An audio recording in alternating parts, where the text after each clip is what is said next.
All right. So this it's an impromptu talk. I found out that I was going to do this very recently, so please bear with me. The idea is to talk a little bit about the user journey. User in this case meaning developer, and specifically when choosing the execution layer that's going to host their app. So I'm going to explore a little bit about the design trade-offs on execution layers. So the point of this talk is to convince you of two things.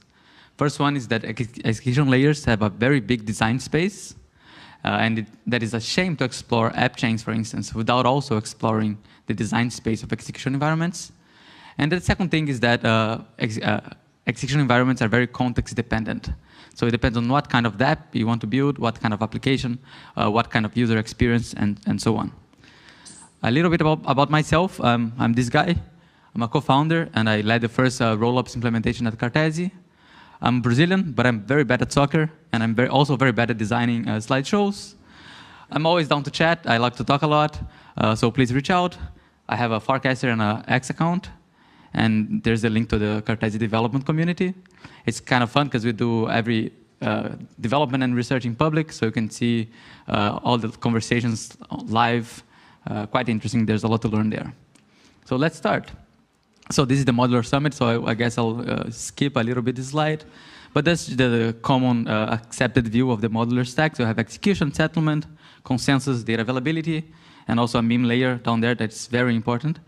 The definitions change often. There's a bunch of new modular layers being added basically every day, added and subtracted.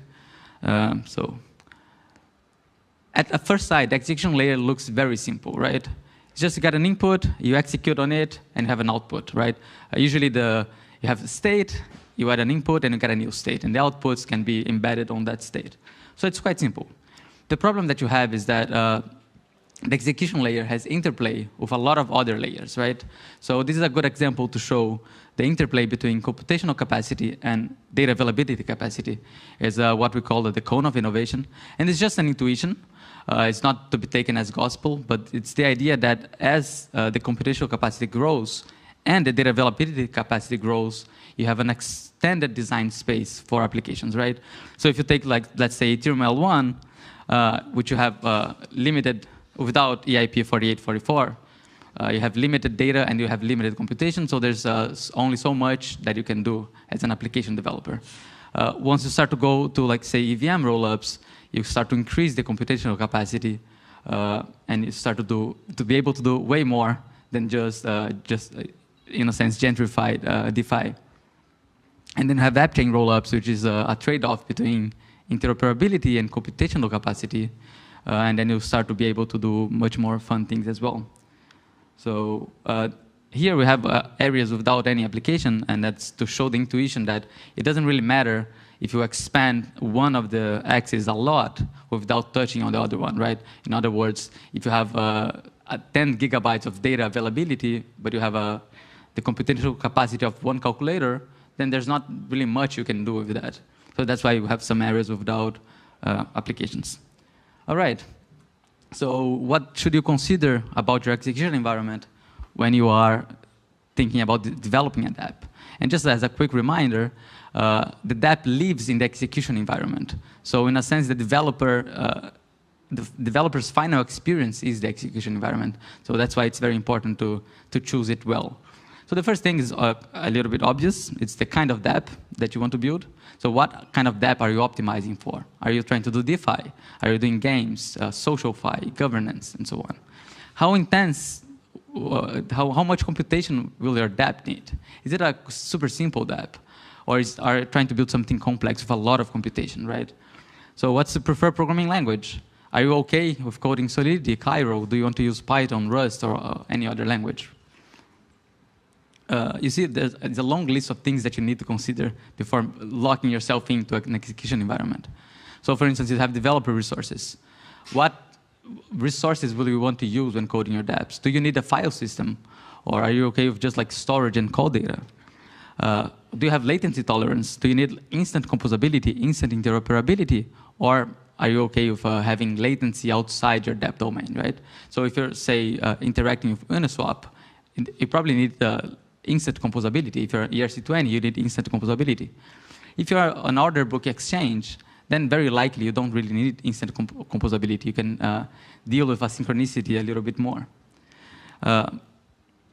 Is your app shared or isolated, right? Is your execution environment supporting a single dApp, or is it supporting multiple dApps at the same time? So if you think about Ethereum and the VM was built to support multiple dApps at the same time. And it takes the trade-offs necessary for that to happen.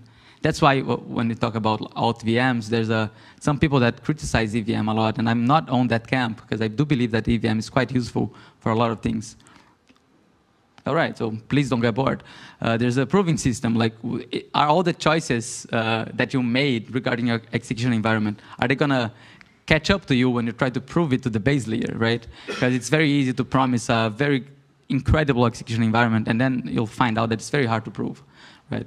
What's the financial model? For instance, if you have a shared layer like an EVM rollup, then your application doesn't need necessarily to sustain itself, because you can just launch it, and it's gonna live on that layer forever. You don't need to constantly pay the upkeep price of the infrastructure.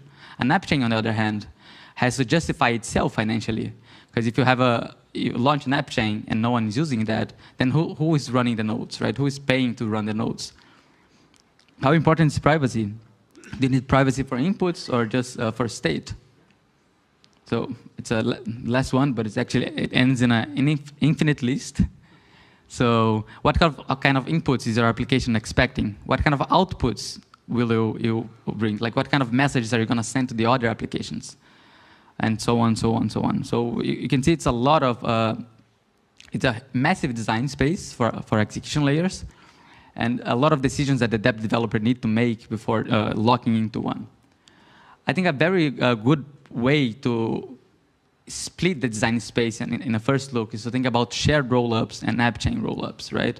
So have this idea of shared rollups, which we have machines, execution environments that were planned to support shared rollups. So the AVM is an example of that, right? You have the Solana VM as well, Aztec and StarkNet and so on.